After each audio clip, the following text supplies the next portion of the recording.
Hi, welcome to Off Script. I'm Zach Lewis. And I'm Dr. Draper. Today on the show, we're taking a look at Beetlejuice Beetlejuice, the new Tim Burton feature, which, listen, I talked a lot of smack about Tim Burton making another Beetlejuice movie. I'm looking forward to walking back some of those comments in our review. Stick around for it. We're also going to take a look at Rebel Ridge, this new Netflix feature that we didn't really keep an eye on, but was starting to gain traction this week. We watched it. Definitely some stuff worth seeing in this movie. Aaron Pierre might be a star. We're going to take a look at some upcoming trailers. Some things got announced since our hiatus last week. You might want to keep an eye on, including that Minecraft movie trailer. We're going to get to the Minecraft movie trailer. I promise. We're going to talk about it. Before we get to everything, we need to talk about the news. Our first story this week, Jurassic World Rebirth is here, Andy. Universal's dinosaur series just won't die. There's a new Jurassic World film coming called Jurassic World Rebirth. We got a first look starring Scarlett Johansson and Jonathan Bailey of Bridgerton fame. Andy, what do you know about what the future of the Jurassic World franchise? Where are we headed? What's coming? So we finally got some details about this, along with some stills of Jurassic Park of Scarlett Johansson in the bush, in the shrub, and also with Mahershala Ali is also in his first film since like 2019. With him holding the iconic flare and looking really scared.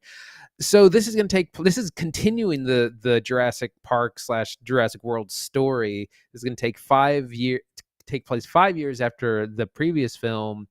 And in the last three, they had this thing where the dinosaurs had escaped and kind of taken over the entire Earth, and now they're actually getting away from that, saying that all the dinosaurs have died because of they basically can't live in the varying climate, and so there's just a few dinosaurs left on some strategic isolated islands, and they've also discovered that there's some of these dinosaurs have kind of mystical healing powers in their blood and DNA. And so they're sending a team headed by Scarlett Johansson, who's like a co-op, basically playing Black Widow, who's a covert operative, coming to, aid a team of scientists on a set of 3 islands to get the DNA. And so it's kind of it sounds a little bit like a superhero movie setup. It definitely is, but they got a good excuse to get back on the island to go after the dinosaurs.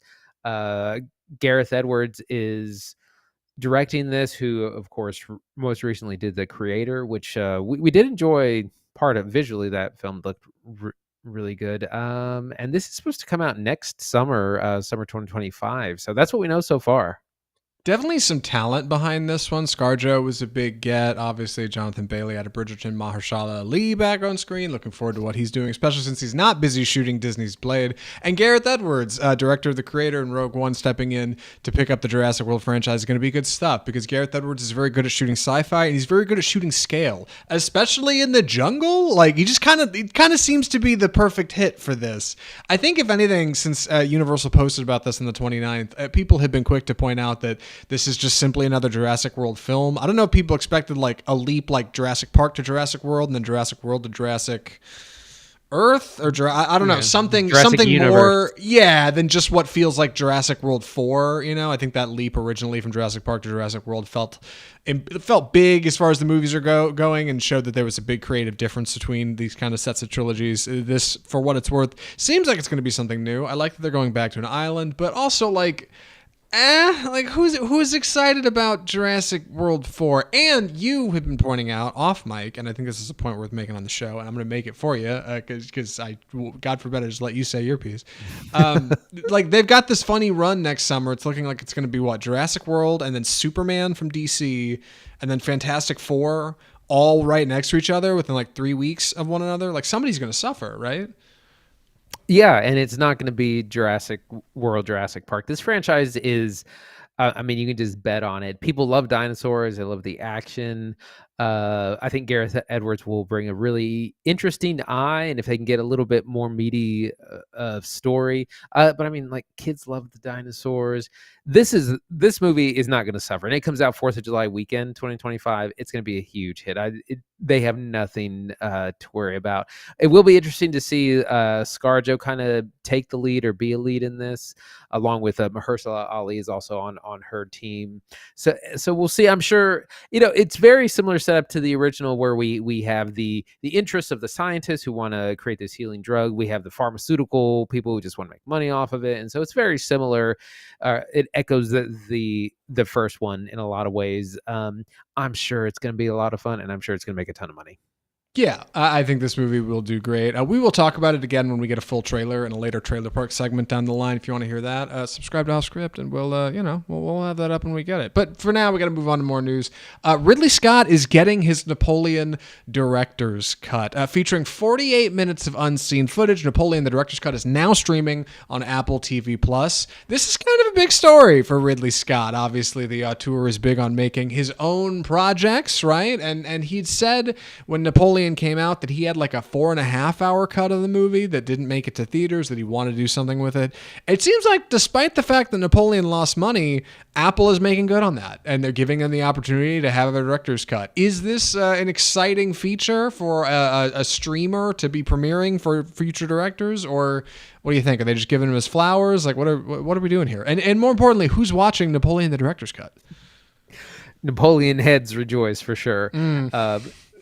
A full hour of this movie. I mean, this movie was too long as it was, which I think it came in at about 2.5 hours when it originally came out. Another hour of it seems excessive. I don't know what we're getting more of. Probably maybe some longer battle sequences, maybe some more crucial scenes of the drama. That movie's too long as it is. I can't imagine wanting to watch almost another hour of it. It's cool that Apple let him do this, and I mean, because it does make more sense if you're going to have something that long. It's easier viewing at home, so that's probably a little bit easier draw. But yeah, I don't know who's watching this. Yeah, for what it's worth, I did like Napoleon when we caught it last Thanksgiving. Empire reports that this additional cut features more of Josephine's life before she meets Napoleon. That's Vanessa Kirby's character, who's great in the movie. Joaquin Phoenix is great in the movie. I remember liking the battle sequences a lot. But as somebody who liked Napoleon fine, A, I have not rewatched it, and B, I have no desire to add 48 minutes to that runtime. It seemed like a fine film on its own. Like, I know Ridley Scott likes to shoot big epic. I know he's got Gladiator 2 coming out this Thanksgiving, but I don't know. I don't know who is asking for this. But at the same time, I'm glad Apple's doing it. Like, I talk a lot about how it feels like DVD features have gone the way of the buffalo, right? And like, we can't get good director's commentaries anymore. Whatever happened to a director's cut? Apple's doing it. Like, here it is. They are giving us that thing. I just don't really want it for Napoleon, right? Do you? Yeah, it's not a draw for me. And again, I don't think there's a physical release of Napoleon. Is there possibly? I don't think so. I was just looking up whether or not they'd ever put out Killers of the Flower Moon, which they haven't. That still isn't a physical release. Yeah, so I mean, we're just getting the streamers are not super into the physical release, so it is nice if you're interested in it, if you really dug that movie or really want to dig in to see what Ridley Scott had to say in longer time, but it's not a draw for me. Yeah, me too. Another story this week. Spider-Man 4 has a director, which is nuts, right? We weren't talking about Spider-Man 4 the last time we recorded. This was 2 weeks ago. Now here we are. Spider-Man 4 is in the news. Tom Holland's attached to star, and our director is another Marvel aficionado, though maybe not one you'd expect. Who do they got on deck to lead Spider-Man, Andy? They have the one Destin Daniel Cretton, who did Shang-Chi and the Legend of the Ten Rings, which was, I think, probably the best of kind of this second wave of Marvel post-Endgame. Probably the best of those movies. And he was supposed to helm Avengers, the Kang Dynasty, which we all know kind of how that went. No longer happening because of Jonathan Majors' legal troubles. So that whole entire project got scrapped, and as did the director. So he is back for Spider-Man 4. The writers, I think, are the same from the previous ones as well. I'm sure that, like, Spider-Man is always successful. I'm sure it'll be fine. The funny part is that Tom Holland desperately needs Spider-Man because he hasn't really done a whole lot of good projects outside of that. But I did hear some news today, though, that this might affect Beyond the Spider-Verse whenever the animated thing is supposed to come out, because, they don't want competing Spider projects. This is supposed to start filming at the beginning of 2025 for probably a summer 26 or a Christmas 26 release date. And then again, that's going to start running into Beyond the Spider-Verse timeline. So who knows when those two projects will actually come out.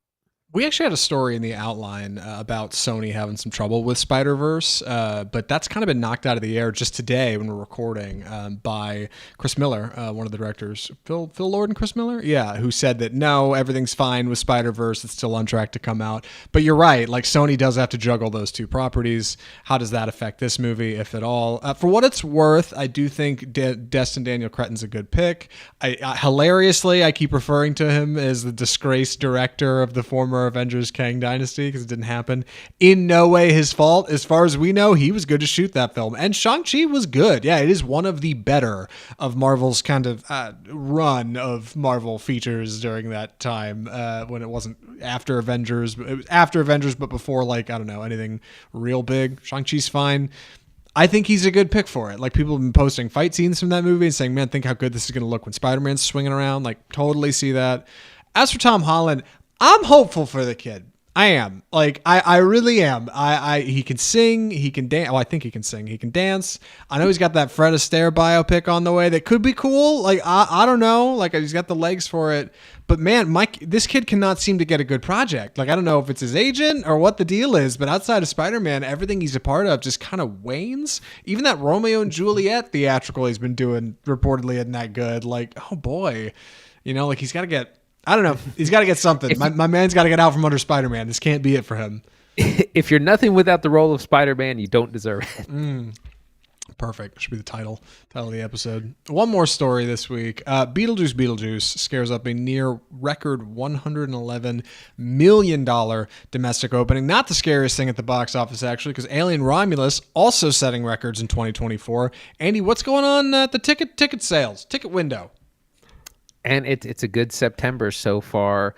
Beetlejuice opening 110 million domestic, and this wasn't a super well-known project or property known internationally, so it hasn't really picked up a lot in international markets. But it's like the second biggest opening of September behind the first It from 2017. So it's doing really well. Alien Romulus has cleared 300 million. I was going to say it's not like us. What's the Blake Lively movie? It Ends With Us. It ends with us. They Not Like Us. I will say. They Not Like Us. It Ends With Us is just also crossed $300 million. So huge for that little movie. The little movie that could, misguided as it might be. So the leftovers are doing pretty well, and we have a big hit in Beetlejuice 36 years after the original came out in 1988. I can't believe it. I talked a lot of smack about Beetlejuice when it got announced. I figured, yeah, okay, they got that Beetlejuice musical that's doing fine, and occasionally I might see a clip or two on TikTok, but there's no way this franchise has the legs. Andy went back and rewatched the first film. It's not even that good. Like, you know, it's big effects, it's big visuals, it's big ideas, but it's strung together by a relatively thin plot and maybe even thinner characters. But somehow Beetlejuice is continuing to perform. Hasn't even opened in Germany and France and Japan yet. It's going to make more money over there. Seems like a big W, which is, I think, a good segue to talk about Beetlejuice, which is what we're about to get to. Before we do, though, any other thoughts on the box office, Andy? I know you're taking the summary on it, so I want to make sure you got room to breathe. I think Beetlejuice will have some good legs. There's not really any competition the rest of the month. I mean, this is the biggest opening or the biggest movie of this month, actually. So I think they're going to coast to some pretty good numbers, and I'm sure we're going to get an announcement for the threequel, because that's just kind of how you do these things. Why not when it's clearly so still beloved and people are interested in it?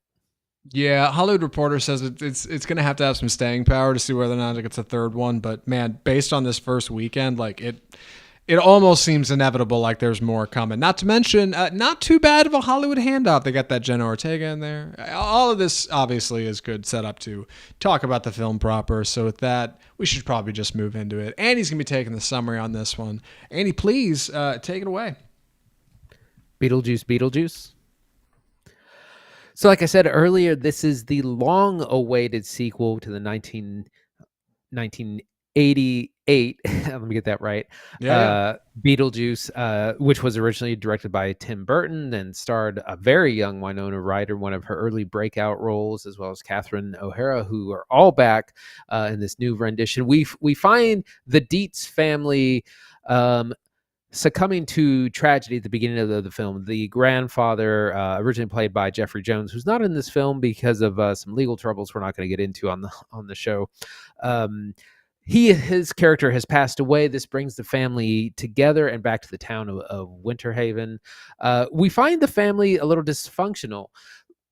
Lydia Deetz, played by Winona Ryder, is kind of a ghostly medium. She has a TV show and is an internet personality. That's how she pays the bills. She kind of can convene with the dead. She has this very kind of vulturous husband or romantic interest, played by Justin Theroux, who's clearly in it for the money. She is estranged from her daughter Astrid, played by Jenna Ortega, really bringing in that Gen Z crowd. They don't get along. They're kind of in that teenage daughter mother dynamic, not getting along, very dysfunctional.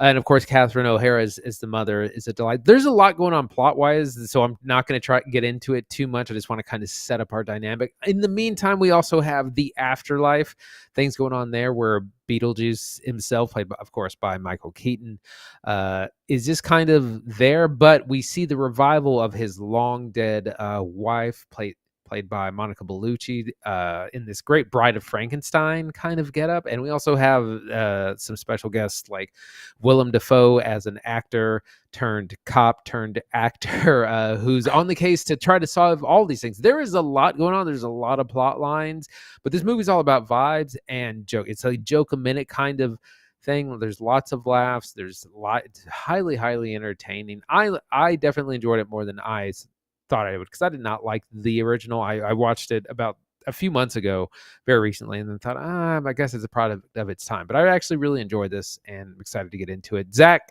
what'd you think? So I was not warm going into Beetlejuice. I was skeptical. I figured, man, it's been over a decade since I've seen Tim Burton put out anything that really impressed me. I know Wednesday got a lot of good vibes, but I don't know. I just figured it was a mini series. Like, I was curious to see what he was going to do on the big screen. And I'm very pleased to report, I think this is Tim Burton's best movie in over a decade, for sure. Potentially 2 decades. Like, it is such a welcome return to form for the wild-haired director who just has even wilder ideas. Huge visuals, whack lighting, way too many characters. Beetlejuice is good. Like, fun settings, pretty good script. Michael Keaton's back. I mean, you get everybody back for it. Like, I can't believe I liked it as much as I did. I might potentially like it. Probably don't like it more than the first one. I think the first one's got some good stuff going on in it, but really looking forward to talking about this, because I every once in a while a movie comes along and surprises you on this podcast. And let me tell you, Beetlejuice is the movie of the month for me. Like, I did not think this was going to be as good as it was. I feel like I've heard mixed reviews from people. I'm excited to clear the air and explain to you all why this is a good movie. So where do you want to jump in and talk about it, Andy? Well, let's talk about our big cast. So I was afraid this movie might just be a nostalgia fest. And it wasn't, and it really wasn't. It really tries hard at being its own thing, not being too of the time either. It also doesn't have a bunch of like Gen Z jokes, or there's like one joke about influencers. But it's really kind of an original comedy about this dysfunctional family, about the afterlife. It's a dark comedy. But Michael Keaton's great. He still has the juice, for lack of a better term. He really does. And Catherine O'Hara, same character. I mean, she's so good in everything. Jenna Ortega isn't in this as much as I thought she might be, but she's fine. Winona Ryder just picking up the role like she never left it, and some really, again, funny additions. Willem Dafoe's Wolf Jackson steals the scene every time. Monica Bellucci, she's interesting. Her character's not really in it. Again, there's so many plot lines interweaving and so many people. But the makeup and like the sets are so good that you go with it. Again, the vibes are good, and it's not too long. It's like 100 minutes. Yeah, O'Hara steals every scene she's in, which is hilarious. I love that Justin Theroux's kind of doting husband slash talent manager Rory literally attacks people with therapy speak, which is incredible. And I haven't seen a character doing that in a minute on screen. Like, actually really refreshing and a very real problem. And I like that Lydia Deetz is kind of a stand-in for what feels like Burton's larger work, right? Like, she's somebody who had all these big visions and big dreams and was able to see these ghosts in her past, like able to see these huge things from the afterlife. And since then, she's monetized it and dumbed it down and gone to TV and just become kind of this like shell of what she used to be. And she has to realize over the course of the movie that like really she should be looking to like go back to those big things instead of like being haunted by them. There's this big line at the end that I think is really fitting. And that comes into Burton's work here. Like, not only between the practical effects and general pacing, but the overall tone of this movie is delightful. I love the way Burton looks at the afterlife. Like, I feel like so often death is seen as A, frightening, or B, something we shouldn't be presenting to children, or C, maybe kind of peaceful, right? Like the Pixar afterlife. Take me to like Coco, like the land of the dead, or even like Soul, right? Like these kind of luminous beings are we. And Tim Burton's afterlife, meanwhile, is like horribly grisly and full of body horror and wildly messy and sometimes scary, but also like fun. And it makes light of it, and it presents death as kind of another life past life, the afterlife, another journey, another thing. Like, and it makes it easy. Characters die in Beetlejuice, and it doesn't hurt the film at all. Like, it kind of works better. You don't feel as much sorrow for them as like, oh, okay, yeah, that makes sense. We're on to our next thing. And like, I think that's a good lesson for kids. Like, I think the world Tim Burton presents is a good alternate view of what we're normally presented with. And like, nobody does it quite like him. It's very refreshing to see him returning to this and doing it well and sticking the landing. It's really nice. Yeah, again, like the characters work so well. Just like the vibes of everything. Like, it's genuinely so funny. Like, my whole audience was cracking up. I was cracking up. And there's it's a gag a minute, visual gags, other kinds of jokes. And it's just a good time. And that I think is a good time to get into the plot. The plots are a little confusing, so I'll try to just outline the premise of a lot of things. So again, the grandfather character dies. This brings everyone back to the original house in town from the original Beetlejuice. But we have Winona Ryder and her love interest, who's clearly trying to just be on her coattails to wealth. Delia Deetz, Catherine O'Hara's character, is just kind of her version of mourning, is creating weird art, which is really funny. We have Jenna Ortega not only being estranged from her mom, but also starting this new school. She meets a boy, so there's a little bit of that teenage angst going on. Again, we have Monica Bellucci's character coming after Beetlejuice. We have William Dafoe, the detective, trying to find Monica Bellucci's character. It's just like, are you keeping up with all this? And I still don't think that's all of them. And somehow this works. In a lot of movies, it would just fall apart. And in this, it kind of does, but you don't care because it's just so fun the entire time. Yeah, it doesn't waste any time in the runtime. Like, I do think it has probably one or two too many plot lines. You could easily cut 2 or 3 of these characters and the film would still work fine. But with so many, you don't get enough time for you to get bored anywhere. And combine that with like zany camera angles and whack lighting and the insane presentation of the underworld in combination with an overworld that is not all entirely normal. Like, I do love the look of this little town they shoot in. Whoever decided to cover the OG Beetlejuice house in this like black mourning shroud is genius. Like, it's such a cool look. It gives the whole film this like unique feeling all its own. Like, all of that gives you so much visually to chew on that you don't have time to get bored anywhere. And before you know it, you're in your third act and then you're rolling towards credits. Obviously, the movie still has to hit a lot of like nostalgia set pieces, which Beetlejuice is full of, right? You got to see the sandworm that's inspired by Dune, which is a weird watch now, having seen Dune 1 and 2, right? You got to get like some kind of, you got to get Deo, the song, in there, right? And you got to have probably some kind of scene where a bunch of people are possessed and singing. You got to have the guys with the shrunken heads. All of these things need to make an appearance in Beetlejuice. The secret, I think, is peppering all of these things in without making them ham-fisted callbacks and making them feel like a natural extension of the universe. Burton manages to do this. Like, it doesn't feel like it overstays its welcome. It feels fresh. It feels new. And if anything, because so much of it is practical, it genuinely feels like a fresh experience. So much of this from another director would have been CGI junk. It would have been blurry effects in a half-lit room that you can't really see, and your brain would tell you, yeah, I guess that character just transformed from a bat into a person. But Burton, meanwhile, is like, no, we're going to do some crazy moves with a whip pan, and we're going to like throw up some lights and some smoke, and they're going to turn into a thing.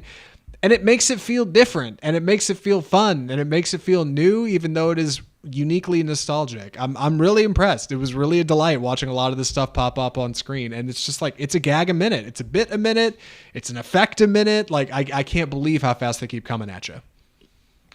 Yeah, and I think what you were talking about, the sets and things like costume and makeup, make it work so well because it's largely practical. You know, there's some digital effects here and there, but it's not, you know, they could have easily gone for some big third act thing in the underworld where there's all these demons and whatever else flying around, but they keep it very grounded. And I think it's the kind of thing that will have staying power, that will have rewatchability. Because when I think of something like Deadpool and Wolverine, like, it was fine and it was funny, but it's very much of the moment, and that movie's not going to really be relevant in 2 years, 5 years, 10 years. Whereas, like, this is one of these things that you can probably just watch every Halloween, you know, till Kingdom Come. Yeah, that's exactly what this feels like. Potentially like a new holiday staple. It reminds me a lot of Violent Night, David Harbour Santa movie that came out a couple years ago. We walked out of the theater for that. I thought I could see myself watching this every December. Same with Beetlejuice. This feels like an October watch. Like, you could easily throw this on the watch list for movies you want to watch in October. You could throw this on at a party and keep it running in the background, like, visually distinct. A lot of characters you like. Again, Catherine O'Hara literally steals every scene she's in.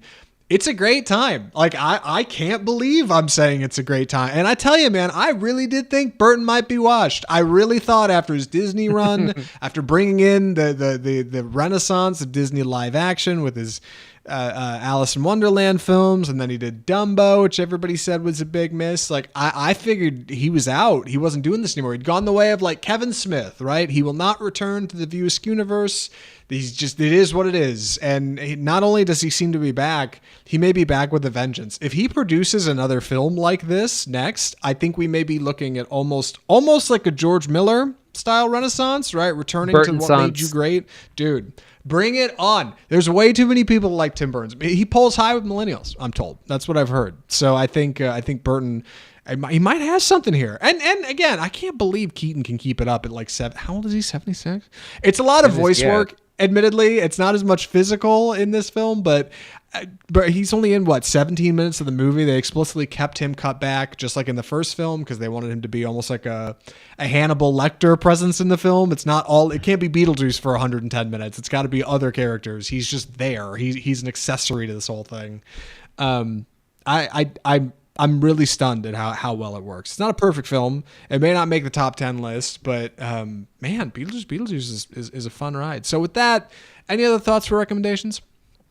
I wanted to mention the score and needle drops in this are really good. Again, we get the classic Beetlejuice theme, which is a big part of that first movie, and in this, it'll put a smile on your face when you see it. But then the pop tunes that are chosen are really solid. It's the perfect cue of classic, like, 70s, 80s tunes that are used in here. Really good soundtrack that ties into the movie really well, and just, again, helps it work. Yeah. I was actually really pleased to hear that, like, Danny Elfman score in the front with like a million instruments all going at once. Bah, bah, bah, bah, bah, bah, bah, bah. Like, it's good stuff. Yeah, Danny Elfman's great. The miniatures are great, and it uniquely doesn't overstay its welcome. This movie easily could have been 2 hours, 10 minutes, like, in the wrong hands. And like, it ends up being like a tight hundy, doesn't have too many nostalgia throwbacks, doesn't go out of its way to like step over here and say, look, parents, remember when you saw this when you were kids? Like, it's really nice. Not too many member berries.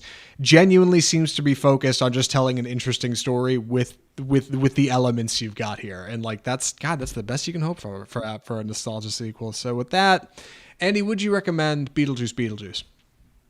Yeah, absolutely would. This was a wonderful surprise. I had a lot of fun. There's jokes, there's vibes, there's a lot of fun characters. There's a few too many plot lines that going on at once, but like you don't even care just because everything that's on screen is just so funny. You're laughing the whole time. It's got a little bit of nostalgia bits, but it doesn't do it too heavily, and it also isn't trying to be too contemporary either. I think it's a surprisingly a big hit. Highly recommend. Yeah, same. I think Beetlejuice rocks. I think it's Tim Burton's best movie in over a decade. I know I keep saying that, but I mean it. You can look him up on IMDb. Like it's pretty slim, man. Like this is a genuine return to form for the director. I can't wait to see what he does next. I hope he does more work like this. Please do not go do mainstream junk. Please do not just take a check and go do whatever somebody tells you. Like, go do another weird movie again, please. Like, he is so good at doing weird movies. Beetlejuice is a weird one for sure. And with that, we should move into our next segment of the episode. Andy, what do we typically call this one? It's time for the trailer park. Perfect. And I'm going to be taking the first summary here. The first film we're looking at, 4 films on the trailer park this week. Night Bitch. Which, boy, is as much fun to say as it is to watch, I hope. Yeah, from Searchlight Pictures. Night Bitch is the new Amy Adams feature. Amy Adams stars as a young mom who's paused her career to be a stay-at-home mom. But she suddenly begins to find, she stays at home with her newborn and her husband goes off to work, that things are not all as they seem. And the other mom groups are kind of odd to her, and she starts to feel some odd urges. And before she knows it, she's out running with the dogs at night as her domesticity takes a surreal turn. We had heard about this script a while back, and we thought it sounded whack. And let me tell you, looking at the trailer, it's surreal, but it looks visually grounded. Amy Adams is definitely doing something in it. Andy, what do you think of the trailer for Night Bitch? So I'd heard a little bit of buzz about this. Just the concept seemed really interesting. Seemed like it could be real subversive, surreal. Premise. The book was a big hit, came out a couple of years ago by Rachel Yoder. This trailer looks awful though. Like it did not capture it reminded me of that Charlize Theron movie where she's a mom, also a Tully, I think, something like that. It's an interesting idea of her, kind of becoming an animal, but it just looks like the very like watered down version, or like family friendly version of this. I mean, I assume this is probably going to be rated R, but maybe not. But it just looks like a really watered down idea. And sometimes this happens in Hollywood where you get this great book and then they water it down for general audiences. And that looks like what's happening here. And some of the reviews out of the film festivals have said that, it's really, it has very surface level read. Apparently the book is supposed to also be a commentary on like motherhood and womanhood and things like this. And apparently all those themes are just kind of very surface level and watered down in the film. So I feel like Amy Adams can't make a good movie to save her life these days. I know. I just like Tom Holland. I'm like, girl, you need new representation. You got a lot of talent. Like you gotta get somebody out there who's gonna get you in the room, that's gonna get you big roles, because this is not doing it. But hey, we've seen weird stuff on the podcast before. We might end up watching Night Bitch. I'll be the first to say that I've been surprised by films that I thought were gonna be lame and turned out to be cool. All right, for all I know, it's a banger. Go check out the trailer for Night Bitch. Let us know what you think. What's next, Andy? A Minecraft movie. Not the Minecraft movie, a Minecraft movie. Implying maybe there will be more to come. So this is the first of many toy properties that are being turned into full feature-length films. Part of this looks good. This stars Jack Black, Jason Momoa, Emma Myers. And this is one of those things where like kids or this group of people get sucked into a video game, I think. The video game stuff looks great. Like the world building, like the Minecraft stuff looks pretty fun and awesome. And the human characters look so out of place. Like this looks like, oh, you're filming on sound stages, and it just looks super lame. I don't know why they didn't just go with like square people. Maybe they needed faces to sell the movie, but I think the animation looks good. The rest of it kind of looks lame, but it'll be interesting to see when a full trailer comes out, and maybe we'll get some more of the premise. I feel like people have been hammering the Minecraft movie trailer, like they did the OG like Sonic trailers from Paramount. Like this looks terrible. You guys are missing the mark. And my favorite pieces of criticism come from Twitter, as they usually do. This is the laziest way to make a video game movie, real people get sucked into video game world is the laziest possible way to make a video game movie. Couldn't be lazier, right? Like, it is the most basic, droll, trite thing. You've seen it a dozen times. And for everybody out there that's like, well, it's not made for you, it's made for babies. Yes, of course it is. That's the second laziest way to make a video game movie, right? Like, you can't make anybody angry if it's made for nobody who can put together a rational thought. Same with the Super Mario Brothers movie. Like, that's fine, right? Like, I get this is made for kids, but honestly, the lighting looks awful. The cast looks like a joke.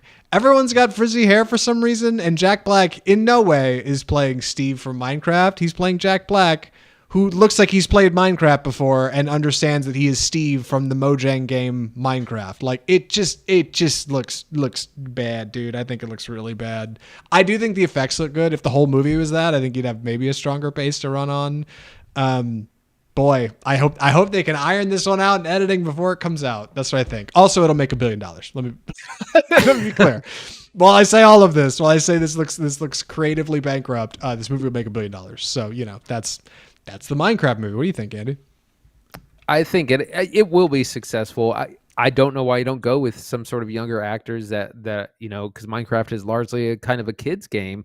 So why don't you go someone that's not 50-year-old Jack Black to play like the lead, well-known character from that thing. Yeah. I don't know. Maybe they turn into square people later. Maybe that would work. I don't know. That would be nuts. Yeah.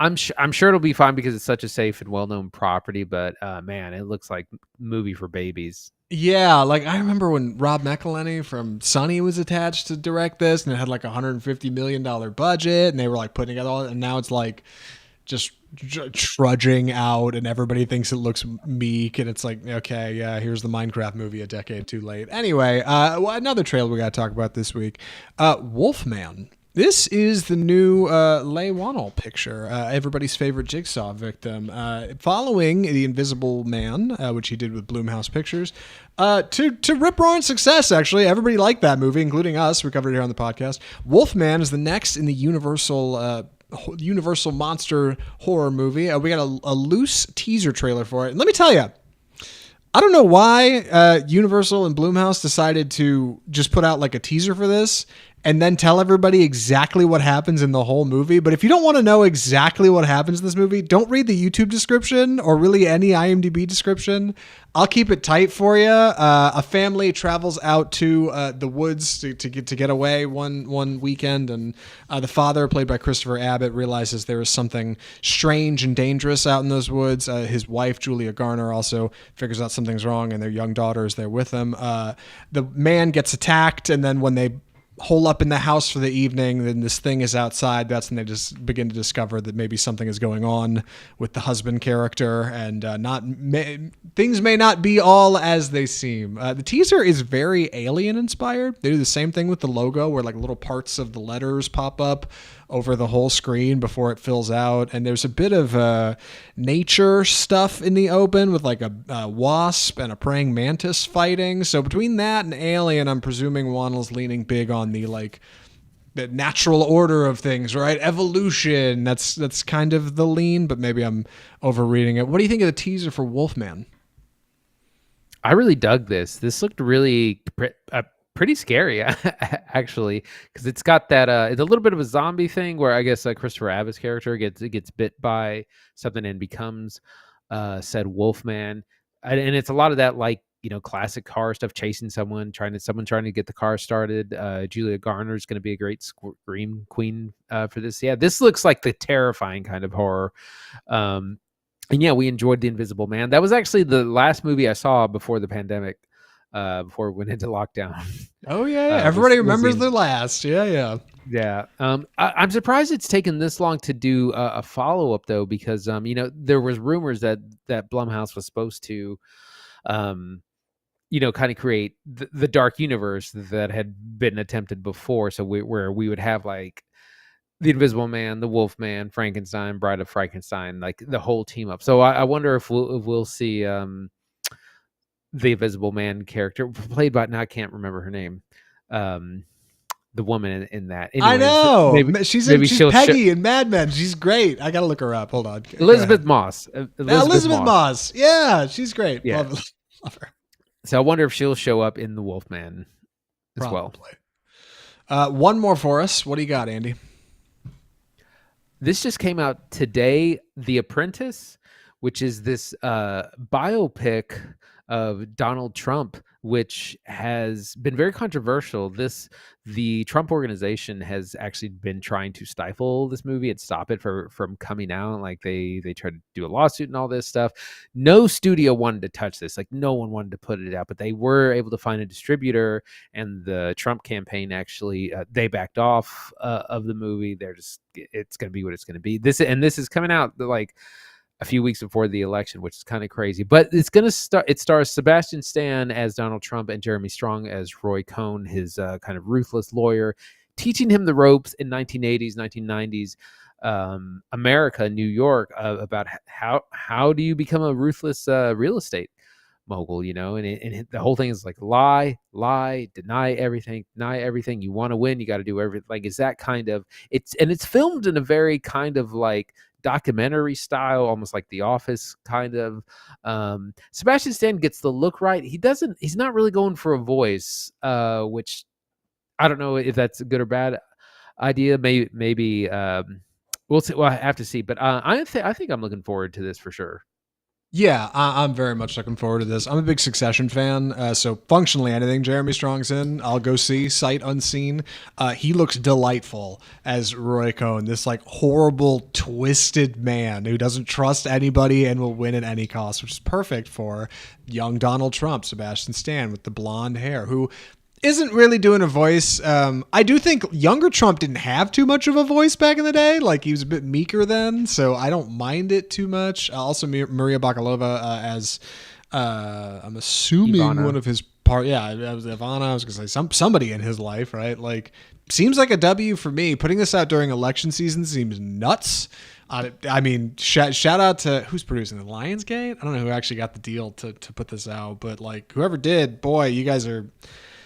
You're stepping on a landmine with this one. It's either going to be good or bad, I guess. I don't know. Or it'll come out in small theaters. Some people will see it, and then nobody will see it. We'll see what happens. But for what it's worth, like I am looking forward to The Apprentice. This looks like weird, bold supervillain era story cinema stuff that I can get into. So, yeah. That's the trailer park. 4 trailers worth watching. Any other thoughts on these before we move on to Rebel Ridge, Andy? Just a lot of good stuff coming up in the next few months. September's a little dry, but it'll be interesting. And these are supposed to be like awards contenders, a lot of these. So we'll see how that plays out for people like Amy Adams and Sebastian Stan. Yeah, we definitely will. With that, we should jump into the final film of the episode. I'm going to be taking the summer in this one, so please excuse any clumsy delivery. The film is Rebel Ridge. So, in Rebel Ridge, an ex-Marine grapples his way through a web of small-town corruption when he rides into town on his bicycle with bail for his cousin, and unfortunately, things begin to escalate into a violent standoff with a local police chief. Film stars Aaron Pierre as our lead Terry Richmond, Don Johnson as Chief Sandy Byrne, and AnnaSophia Robb as Summer McBride, a supporting character who I did not know was in this movie and did not expect and couldn't place for half the film until I realized, wait a second, that's that girl from Bridge of Terabithia, son of a gun. Rebel Ridge has been making the rounds on Netflix this week. To big acclaim, I think people have been surprised at how good it is, and that's because it's from director and writer Jeremy Saulnier, who directed Green Room, right? A film we covered I think we covered Green Room on this show. And was delightful, a bottle thriller, right? Like dark and twisted, but fun, small town, unique.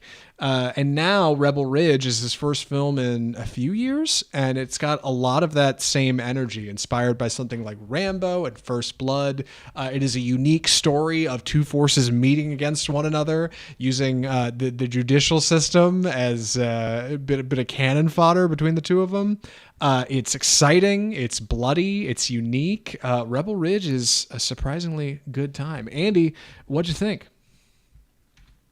Yeah, I was surprised about this too. I had heard some buzz on film Twitter about it, decided to check it out.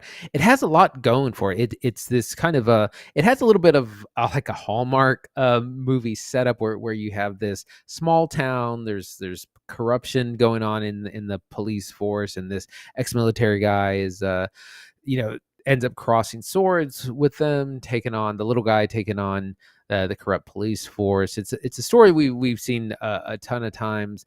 It's handled a lot differently. It's got a lot of thriller elements. It has action sequences, but it's not overly concerned with them. We have good situation development, character development. It's a little bit too long. It overstays its welcome, but it hits more than it misses.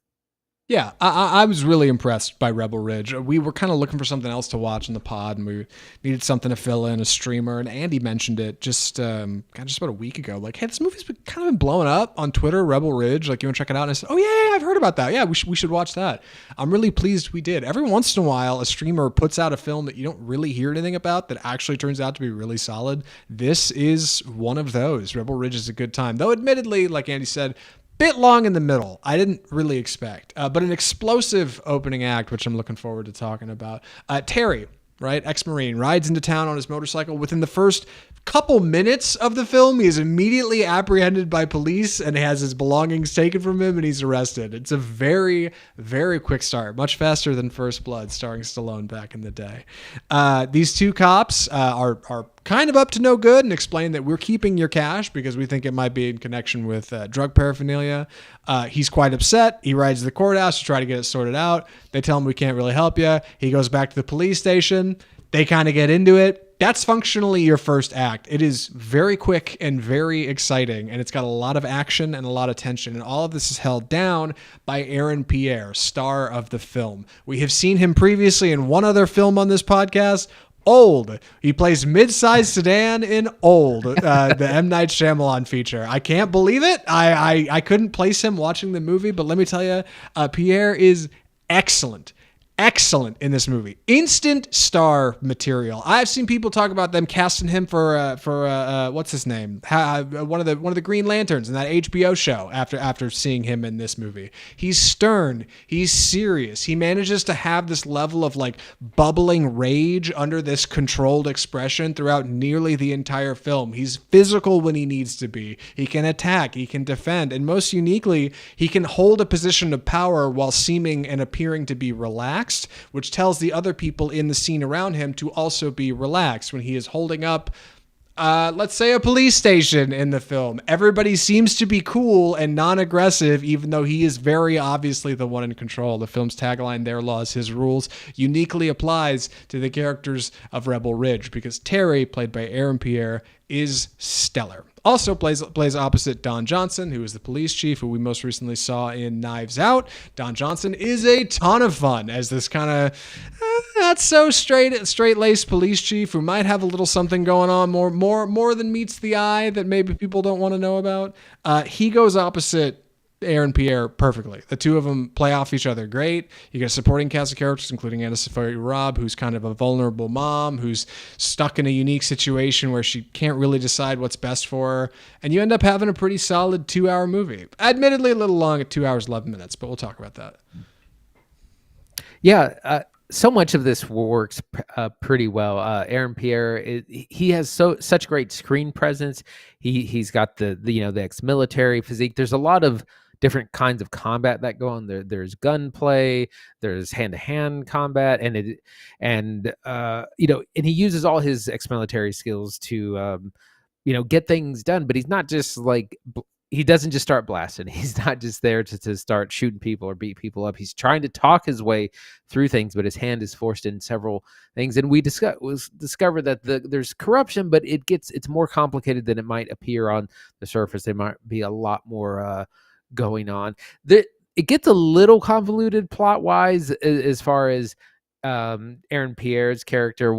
He's trying to bail his brother or his cousin out of jail because he's supposed to be a witness in a big trial, something like that. It gets a little in the weeds that way, but it's all about the standoffs. It's the taking on the corrupt police force, and we get these brilliant standoffs where everyone's got both sides have cards to play, and it's a question of how can you play them and who's got power when. That it's not just about shootouts. A really great tense moment at the end of the first act with the police station and Don Johnson. Don Johnson is so good in this. He's such a great villain character. So it's got a lot going for it, and I think the casting is real strong. It does have that, like, whenever I see a good movie on Netflix, I just wish it had been made by a better studio, because it does feel very small, and that probably helps it in some ways because you don't have bad CGI because you don't really have CGI, and like the sets are all, you got like the police station, you got the courthouse, you got another place. There's a lot of cars, like cars crashing into each other, so you don't have like flying spaceships and things like that. So they keep it small, and that helps the Netflix of it all. But it's one of those things you could tell with more polish, you could have had a really great movie. Yeah, I think this is a really, really great return to form for Jeremy Saulnier. Like, I know it's been a minute since he's made any big theatricals, and this isn't quite a big theatrical, but this is the closest you can get, I think, without going all the way. I hope he gets some funding from a bigger studio in the future, or maybe Netflix gives him another film and does that weird, like, 1 week in theater thing that they did for Rian Johnson and his last couple movies. I don't know what stands for him next, but this is solid. Rebel Ridge is a solid feature. If anything, I think a little long in the tooth in the middle for sure. After the first act, I thought, dude, this movie could do no wrong. And it turns out it's got a couple big action set pieces in the front and then a bit of a lull where it's a whole lot of talking about corruption. And it's a whole lot of, well, you telling me that this DA was paid off, but not ever showing me the DA was paid off. And then I got to figure out who the DA is. And there's a secret somebody who's giving them hints. Like, all that gets to be a little messy. None of that matters when it comes down to the action, which is easily the best part of the feature. Like, that is what everything is building towards. It is a boiler pot of a thriller, and it's very satisfying once it gets where it needs to go. I think, if anything, I'm surprised that A, I haven't heard much about it in marketing, and B, the name is so generic. We were talking about this before we started recording. Like, the name Rebel Ridge means, I don't think, anything in the film. I don't even know. Like, is there a location called Rebel Ridge? Because it doesn't... It's just kind of, I don't know. There's a location called Rebel Ridge, but it ends up being very inconsequential. So I was like, why was this called this? Right. Definitely could have come up with a better name. Like I said, when I see a good Netflix movie, a lot of times I just wish it was made by someone else. But it was definitely, you got a good director, you have good performances. The script probably needed some more polishing. Definitely needed to cut some time. This 2 hours, 10 minutes would have been fine at an hour 50, hour 45 would have been, I think, a lot better. I haven't seen AnnaSophia Robb in, like, she's a working actress, but she just doesn't do a ton of movies. She does a lot of TV as well. But yeah, I was like, oh, she's from Bridge to Terabithia. Yeah. I always remember her as the girl from Bridge to Terabithia. How odd. No, same. Any other thoughts or recommendations, Andy? I don't have much more to say about it. No, not for me. The action works really well. I will say that there are a lot of standoffs, and the first like 2 or 3 are like really riveting, and then when it happens like 4th and 5th times, you're like, okay, can we let's get on with it. Yes, I think you could have cut 20 minutes out of this movie and it would have worked fine. Andy, would you recommend Rebel Ridge? Yeah, I would. It's a good time. It's an action thriller kind of classic story. It reminded me of Walking Tall, the Dwayne Johnson movie, where he kind of does the same thing, taking on the evil corporation. The movie doesn't go where you think it's going to go. It does set up a lot of reasons for us to have good action, but a lot of the corruption, the conspiracy, what's really going on behind the scenes is not quite what you might think. And I was definitely excited to learn more and more about, like, oh, what's really going on, because a lot of times you would just have a standoff, or I'm just gonna off you and that's it. But there's several times when our main character is allowed to leave, and they're just like, if you could just get out of here and never come back, like we'd be fine. So it definitely takes some different turns, but I would recommend it. It's just a little bit too long. Yeah, same. Rebel Ridge is a lot of fun. A little long in the tooth. The middle bit is where you'll be getting up and doing laundry, but the beginning and the end, rock solid. Still some action in the middle there. It's not all bad. Aaron Pierre, instant star. I want to see what he's in next. He's great. We should get AnnaSophia Robb some more stuff. Couple crooked cops in here. Don Johnson's great. Can't go wrong, right? Vet versus cops. Love it. Love Rebel Ridge. Great time. And God, that's episode 266 of Off Script Film Review. Already well and done behind us. Andy, what are we watching next week? We are going to take the plunge and watch Horizon: An American Saga Chapter 1, which is now which is now streaming on Max. There's not a whole lot out. We were saying September is light. The big release this week is Speak No Evil, the James McAvoy thriller, which also stars Mackenzie Davis and Scoot McNairy. I've seen so many trailers for this, but it just looks like a movie we've all seen 1,000 times. So we don't have a lot of interest in it. And we're also going to be just seeing what else comes out, because like I said, there's lots on streaming, not much in the theaters. And in the coming weeks, where we're going to be taking a look at The Substance, the horror movie with Demi Moore and Margaret Qualley.